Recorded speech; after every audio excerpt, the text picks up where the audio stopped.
So, are you the world's biggest Twilight fan, or did you ever want to smell like some sexy gothic vampire? If you answered yes to either of those questions, I'm pretty sure I've got the fragrance just for you.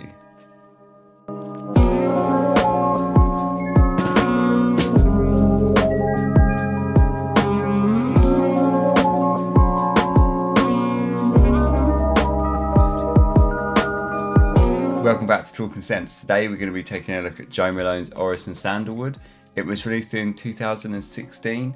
Unfortunately, I think it's been discontinued now, although it's available like on eBay and online a little bit, but I couldn't find it on their shop when I was looking for it. I've got it in the original kind of limited edition bottle, but it also comes in a black bottle with a silver cap.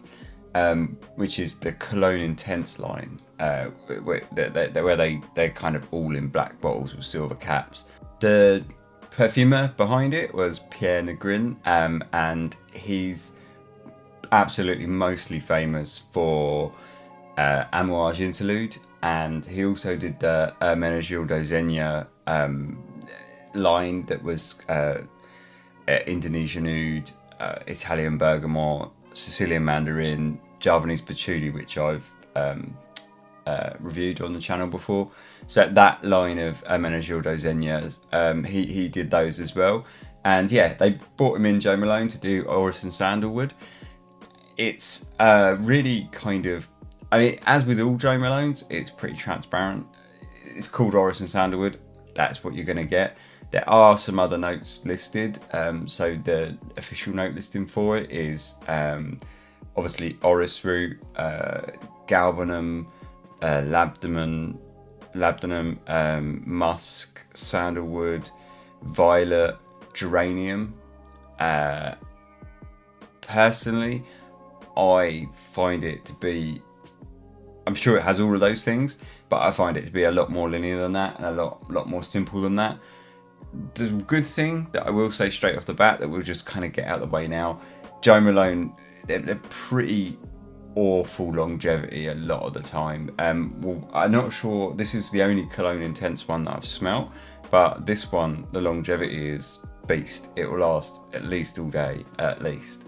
So get that kind of out of the way now, because I say it's a big problem for Jo Malone's, I think, is that they have this kind of really sucky kind of longevity and performance, where this one is not the case. So yeah, Orris and Sandalwood, what does it smell like? I've got the dry down on my wrist here because I've been wearing it today, so we'll give it a spray and go for it. Obviously it's going to be a big iris. If you're into iris, this is, you know, a corker. So yeah, opening, what does it smell like? Now the opening in this is an absolute ripper. It's heavy iris straight away. So you're smacked with an iris. I mean, who'd have thought, right? Orris and Sandalwood. But the thing is with this iris is it's so rooty and so earthy. I'm gonna say a fragrance now, and doesn't smell at all similar, but I think that they're in the same ballpark in feel. And that's Terre d'Hermès, and they're not at all similar. Don't get me wrong. Like, one fragrance over here, the other one is over here. They're nothing alike, but they have that same kind of rooty, earthy dirtiness that feels like, you know, you've been digging through the earth with your bare hands. You get this. The iris it's not powdery at all. It's essentially what you're kind of greeted with is a big iris that is rooty and earthy and dark and sort of quite dirty, kind of, not dirty as in like skanky, but dirty and as in like mud. Like, you can smell like as if you've pulled a plant up and you're smelling straight in the roots, you know, all that kind of earth around the roots. You can, like, the sticky mud around it, you can really kind of get that vibe. It's a real rooty kind of iris. And I say it's not powdery at all. If anything, I feel like texturally, the iris throughout the fragrance is very waxy almost. It's quite like a kind of waxy iris. It doesn't at all feel powdery. And alongside that, because you get a bit more than that, is quite a sweet candied. I wouldn't go as far as saying candied, but it's quite a sweet violet sort of that runs with it. And those two notes really are kind of it in a way. Like, this is an incredibly linear fragrance. So I've got the dry down here, and it's really not that much different. It's lost some of the kind of zip and kind of edge that the opening has, but it's really not that much different. It's a bit muskier. That's about it. But we'll come to that in a second. So what you actually get is this like from the opening, you get that rooty iris and that violet, and then as it moves, the violet calms down a touch, and you start getting a real rough sandalwood come out. The sandalwood to me feels very, very like sort of rough, raw, unprocessed wood. It's not so creamy, but it's definitely got a lovely sandalwood feel, but it definitely feels rough. It definitely feels raw, and that, I would say, is a good kind of overall word for the fragrance. It's kind of raw, you know, like that kind of iris. It's a raw root, kind of earthy root iris, and the woods and the musk, they're all quite raw feeling. Say everything else in there, I suppose perhaps I'd give it a little bit of geranium maybe, but I feel mostly Orris, violet, sandalwood, bachelot. I feel like it's very dark fragrance. This to me, and it might just be my own associations, but I get a really strong kind of like gothic vibe to this. And I don't mean like gothic, I mean like gothic. And I think it's great. I think it's a really nice fragrance. I'm not sure how wearable it is. I wear it quite often. I wear it in the daytime. I think it's fine, but I do feel like it's really going to be a winner in those kind of darker evenings, especially of the cooler weather. I think is a cracker. It's quite transparent, and it's quite photorealistic, I suppose you'd say, but it's quite simple. I mean, there's not really a lot else I can say about it in a way. Really, you've got an Orris or iris with a kind of violet kind of attached to that on the side, and then like a rough sandalwood coming up underneath it. Yeah, that's kind of it. And then as the dry down goes on, about 8 or 9 hours, you do get a kind of soft musk that sort of comes up. The rootiness of it does die right down, and it does sort of turn more of a kind of standard iris vibe. It loses that kind of, like I say, it loses that rooty edge, but otherwise that's it. It doesn't really progress past that. It's pretty linear. In terms of masculine and feminine, I think it's totally unisex, absolutely unisex. I think yeah, definitely, anyone could wear it.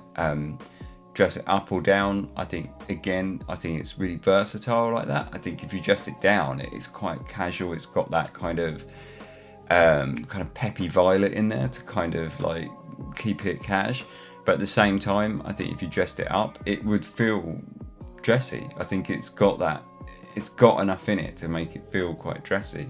I think it's really good, but I think like a lot of Jo Malones that are quite transparent and quite simple, it's like you've kind of got to go into it knowing what to expect.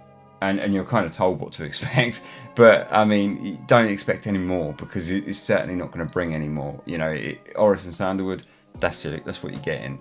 You're getting Orris and Sandalwood with a little bit of violet and some musclate in the dry down. But does that matter? You know, it's simple, but simple doesn't always have to be bad. It's a really cracker in a fragrance. It's very evocative. I feel like it's got enough in it to make it interesting. That kind of dirty, kind of dark vibe, I like that to it. I think it's nice. I think it's very evocative, and I think it's a really good fragrance. I think it's a shame that they discontinued it, but I can see why, because I can certainly see that it's probably not super popular because the iris is so pronounced in this one, and I think it can be a kind of divisive note because some people don't like that lipsticky sort of feel. Surprisingly, I say it never gets powdery at all. I feel like it definitely stays sort of textury, like that kind of waxy kind of vibe. But I can see it being a little divisive. I can see people sort of feeling like this is not really my thing because it is a little dark. It is a little kind of I don't. It's a little edgy, you know, for Jo Malone. A lot of Jo Malone stuff is quite bright and easy to wear, and I feel like this one is perhaps not so much so. I'm not sure if all of their Cologne Intense line is like that, because some of the other titles for the Cologne Intense line makes me feel that might be the case. Would I buy this again when it runs out? You know, all the time I can't get hold of is it Silver Iris Mist by Serge Lutens. I would probably wear this, and I can't get hold of the Serge Lutens because that is a pain in the butt to find. But yeah, I know I like it. I think it's good. I think it's a great fragrance. I think it's definitely simple. Do I recommend it? If you like Iris, definitely. There's nothing else to say really. You know, if you it's really gonna hinge on if you like the Iris or not, like if you like Iris as a note or not. Personally, I really like Iris as a note, so you know I really like the fact that it's the focus in this, and it is an interesting Iris, especially that opening with that lasts about half an hour to an hour with that real kind of rooty, earthy Iris. I think it's great. I think it can go a lot worse, and the bottle is really stunning, like especially the limited edition one. So yeah, that's pretty much all I can say. It's a really gothic, kind of dark, earthy Iris and sandalwood with really rough wood, very raw. If that sounds appealing, Jo Malone Orris and Sandalwood, totally recommend it. Really disappointing that it's discontinued, but really happy that you can still get hold of it. So yeah, cheers. Thanks for watching. If you smelt it, or if you've got any comments or any other Iris fragrances that you want to recommend, chuck them in the comments. If you want to rub it in my face that you've got Silver Iris Mist, I will kill you. But yeah, go ahead and chuck it in. Cheers. Thanks for watching. Nice one.